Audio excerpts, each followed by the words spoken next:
So hello everyone, we are come back with our new video and new topic, disproportionation reaction with new energy. Okay, so disproportionation reaction ये हमारा नया topic है. इसे हम short में disproportion भी बोल सकते हैं. क्लियर है? क्या होती है ये डिस्प्रोपोर्शन? देखो ये वैसे तो चैप्टर जो है वो रेडॉक्स रिएक्शन का टॉपिक है और उसी में से ये काफी एक अच्छा टॉपिक है डिस्प्रोपोर्शनेशन रिएक्शन, क्योंकि ये ऐसा टॉपिक है जिसमें बहुत सारे स्टूडेंट को काफी सारी डिफिकल्टीज होती है और बहुत सारी प्रॉब्लम्स को फेस करना पड़ता है. तो इसलिए मैंने आपके लिए ये टॉपिक सिंपलीफाई करने के लिए इसको लिया है और इसे सिंपलीफाई हम करेंगे और पूरा इससे जो भी रिलेटेड सारी चीजें हैं वो सब हम क्लियर यहाँ पर करने वाले हैं. तो क्या है topic? Disproportionation reaction. It's mean disproportion. देखो क्या होता है ये कि रिएक्शन इन विच ऐसी reaction in which oxidation and reduction of same element, यानी सेम एलिमेंट का ऑक्सीडेशन और reduction occur from same oxidation number, यानी ऐसी रिएक्शन जिसमें किसी एक ही एलिमेंट का यानी सेम एलिमेंट का ऑक्सीडेशन भी हो और उसी एलिमेंट का रिडक्शन भी हो, और वो भी किससे? सेम ऑक्सीडेशन नंबर से. ये आपको क्लियर रखना है. किससे? Same oxidation. अगर एलिमेंट सेम हो लेकिन अगर ऑक्सीडेशन नंबर डिफरेंट हो तब वो रिएक्शन जो होगी डिस्प्रोप रिएक्शन नहीं होगी. लेकिन अगर हमारा एलिमेंट सेम है और उसकी ऑक्सीडेशन नंबर भी सेम है तो reaction in which oxidation and reduction of same element occur from same oxidation number, ये हमारी कौन सी रिएक्शन होगी? Is called disproportionation reaction. तो ये क्लियर है आपको? डिस्प्रोपोर्शनेशन रिएक्शन, डिस्प्रोप हम इसे नॉर्मली बोल सकते हैं. तो ये हमारा जो फर्स्ट एग्जांपल है वो क्या है? H2O2. ये बनता है H2O और O2. क्लियर है? जब ये डिसोसिएट होता है H2O2, ये डिकम्पोज होता है तो इस टाइप से होता है. अब यहां पर आप थोड़ा सा अपना माइंड से एक बार फोकस कीजिए कि O2 जो हमारे हाइड्रोजन पेरोक्साइड है H2O2, इसमें O2 का ऑक्सीडेशन स्टेट कितना होता है? -1 होता है. अब यहाँ -1 है और इसने बनाया H2O + O2. अब H2O में ऑक्सीजन का ऑक्सीजन स्टेट कितना होता है? -2 होता है. जानते हैं आप ये सब. और O2 एलिमेंटल फॉर्म आ गई भैया, और एलिमेंटल फॉर्म में जो सारे एलिमेंट होते हैं एलिमेंटल फॉर्म में अगर हो तो उनकी ऑक्सीडेशन नंबर कितनी होती है? 0. तो यहाँ पर ऑक्सीडेशन नंबर कितनी हो जाएगी? ऑक्सीजन की 0. ठीक है. तो यहां हुआ क्या? देखिए अब यहां पर -1 थी, यहां -2 है, यहां 0 है. अब देखिए आप यहां पर -1 से -2 में, ठीक है, -1 से -2 में ऑक्सीडेशन नंबर जा रहा है, यानी ऑक्सीडेशन नंबर डिक्रीज हो रहा है. यानी इलेक्ट्रॉन ये क्या कर रहा है? इलेक्ट्रॉन एक्सेप्ट कर रहा है. ठीक है. इलेक्ट्रॉन एक्सेप्ट जब करता है तो क्या होता है? रिडक्शन. तो यहां से यहां क्या हो गया?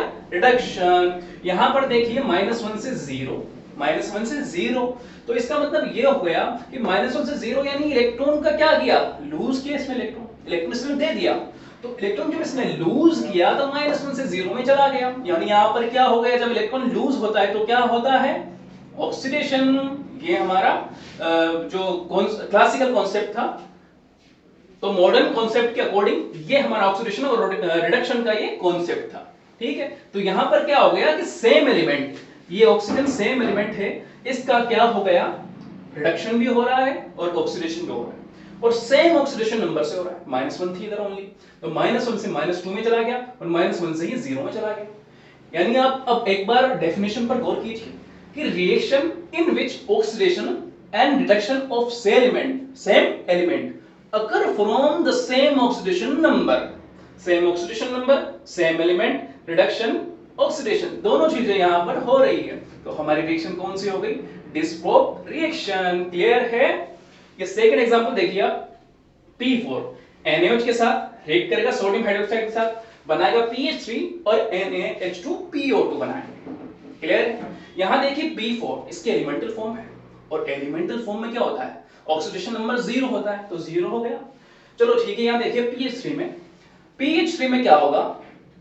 फास्फोरस जो है इसकी ऑक्सीडेशन नंबर -3. क्लियर है? और NaH2PO2 यहां पर कितनी होगी? +1. ये हम निकाल भी सकते हैं, जो इलेक्ट्रॉन नंबर लगाकर यूज करते हैं, कैलकुलेट करते हैं, तो वो यहां से कैलकुलेट कर सकते हैं. क्लियर है? तो यहाँ इसकी ऑक्सीडेशन नंबर कितनी है +1। तो देखिए आप यहाँ पर क्या हुआ कि फास्फोरस जो है ये 0 से -3 में चला गया, यानी इलेक्ट्रॉन क्या कर लिए, गेन कर लिए, एक्सेप्ट कर लिए। इसका मतलब क्या हो गया, ऑक्सीडेशन हो गया फास्फोरस का। क्लियर। और यहाँ 0 से +1 में चला गया, तो इसका मतलब क्या हुआ, 0 से +1 में गया यानी इंक्रीज हो गई ऑक्सीडेशन नंबर। हुआ क्या, हुआ ये कि इसने इलेक्ट्रॉन क्या कर दिया, रिलीज कर दिया।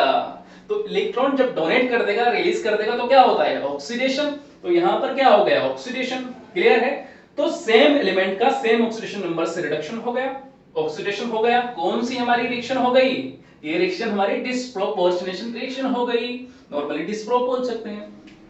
यहां देखिए S8Na से रिएक्ट करेगा, ये सल्फाइड बनाएगा -2 और Na2S2O3 सोडियम सल्फाइड बनाएगा, सोडियम सल्फाइड। तो ये +2 बनाया, ठीक है। तो 0 से -2, यहां पर देखिए एलिमेंटल फॉर्म है, तो 0 ऑक्सीडेशन नंबर, यहां पर -2 है, तो 0 से -2 इलेक्ट्रॉन का गेन हो गया, रिडक्शन हो गया। 0 से +2 इलेक्ट्रॉन का लॉस हो गया, ऑक्सीडेशन हो गया। तो क्या हुआ, 0 से +2 में चला गया। तो यहां पर सेम एलिमेंट का क्या देखने को मिल रहा है बेटा, सेम एलिमेंट का यहां पर मिल रहा है आपको रिडक्शन और ऑक्सीडेशन। यहां मैं ऑक्सीडेशन लिख लेता हूं, ऑक्सीडेशन भी हो रहा है। तो सेम एलिमेंट का यहां पर ऑक्सीडेशन भी हो रहा है, रिडक्शन भी हो रहा है, और वो भी सेम ऑक्सीडेशन स्टेट से हो रहा है। तो ये हमारी कौन सी रिएक्शन हो गई, ये हमारी रिएक्शन हो गई कौन सी, डिस्प्रोपोर्शनेशन रिएक्शन। तो मुझे लगता है कि आपने ये जो सारी भी पढ़ी है, इसके बारे में ये डेफिनेशन हमने देखी, तो मुझे लगता है कि डिस्प्रोप रिएक्शन क्या होती है, इसके बारे में आपके सारे जो क्वेश्चंस माइंड में होते हैं वो सारे क्लियर हैं। क्लियर है। क्योंकि नॉर्मली यही होता है कि रिएक्शन, ऐसी रिएक्शन जिसमें सेम एलिमेंट का सेम ही ऑक्सीडेशन स्टेट से रिडक्शन भी हो जाए और ऑक्सीडेशन भी हो जाए, तो ऐसी रिएक्शन हमारी कौन सी होगी, डिस्प्रोप रिएक्शन। तो आपको मुझे लगता है ये पूरा क्लियर होगा टॉपिक। और तो हम अब नेक्स्ट टॉपिक पर वीडियो बनाएंगे। तो थैंक यू।